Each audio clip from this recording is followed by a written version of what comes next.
Chrisean Rock's life rarely stays out of the headlines, but the latest drama took things to a new level when police and Child Protective Services showed up at her hotel door. You'll be shocked to hear what happened and what Chrisean has to say about the care of her children. According to a report, Las Vegas Metro officers and CPS workers showed up to Chrisean's door on the afternoon of September 21st, after hotel security witnessed a chaotic Instagram live stream coming from Chrisean and her on-again, off-again partner Hood Trophy Bino's room. The hotel's internal log, which circulated online, described the situation, saying, "Metro, upstairs in room with CPS doing a welfare check after they saw guest live stream and wanted to check on the two kids inside room. In addition, room smells like weed per security photos that also surfaced allegedly showed the room cluttered with food containers and what fans pointed out looked like nitrous oxide canisters, like Whippets and Monster gas." TMZ later confirmed that Chrisean and Bino had been partying in Las Vegas from September 19th to 23rd and were even hit with a $1,000 fine for smoking in the room. However, while the situation looked bad, police said their 4:50 p.m. welfare check ended without arrests or further action.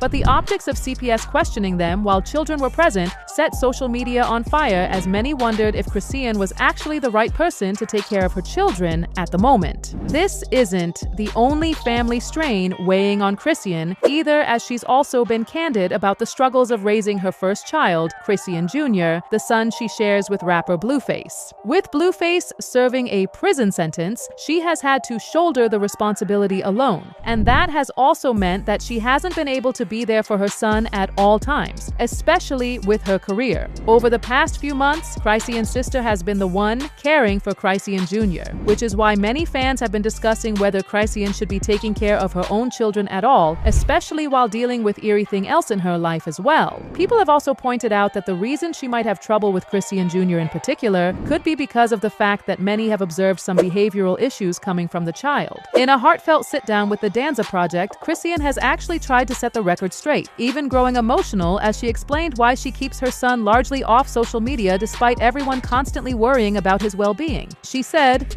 "Amen. I've been keeping him off the internet on purpose, so just give him his privacy for him. I mean, I show him, but I don't know. I just like to prove everybody wrong." She also addressed whispers that the toddler faces developmental delays, as she claimed that there is absolutely nothing wrong with him.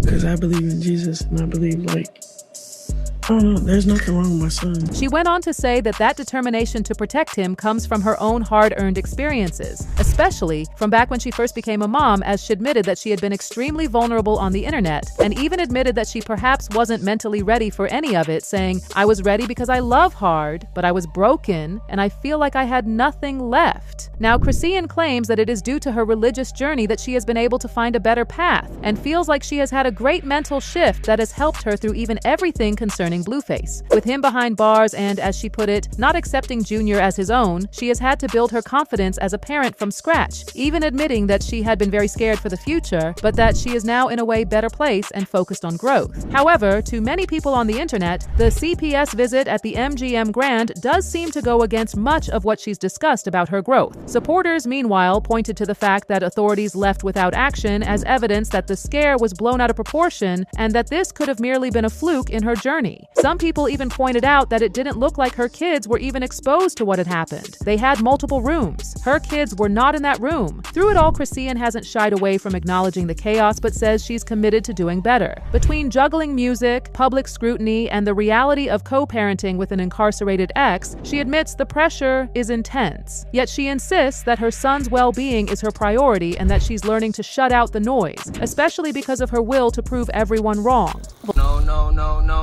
No, don't ban my name in the chat now. Respond and react, nigga.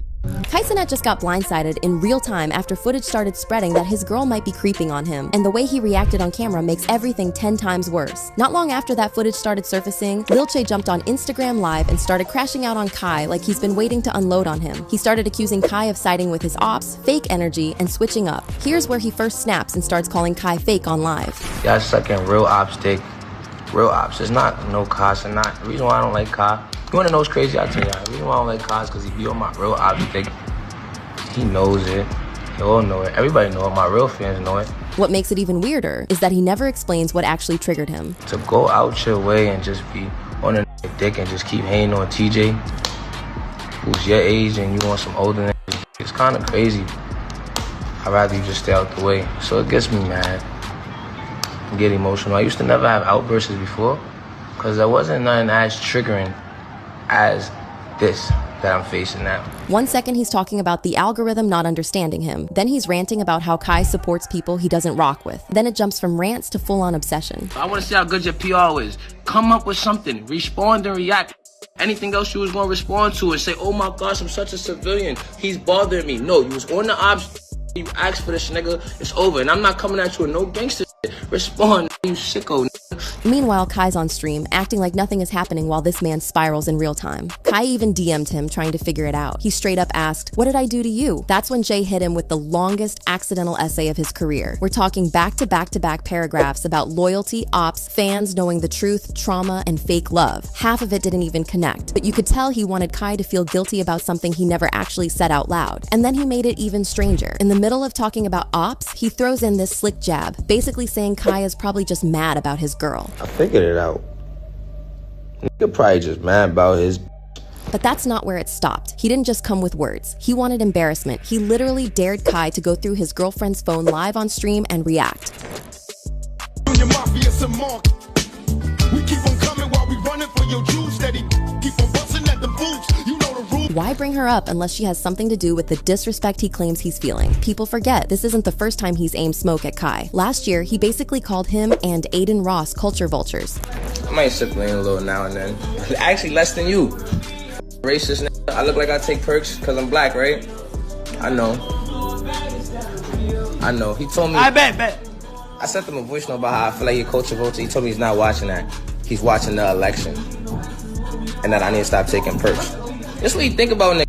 He just grind his way to the top using that little face card he got. Nobody knew where it came from, but here's the part that makes everything click into place. Because after all the yelling, the posting, the DM paragraphs, and the begging Kai to respond, he slipped and exposed what might really be behind the whole meltdown. Instead of just talking about ops and loyalty, he suddenly claimed Kai's girl was spinning his block before she ever ended up with Kai. And once that came out, everything before it made a lot more sense. The internet is already starting to put the pieces together, but there's still a part Jay hasn't actually said yet. And once that piece drops, it's going to make this whole situation look completely different. Because if she really was entertaining him before Kai, that means Jay isn't beefing over ops, he's beefing over a girl that might not be as locked in as she looks on camera. And that's the part nobody's ready to say out loud yet.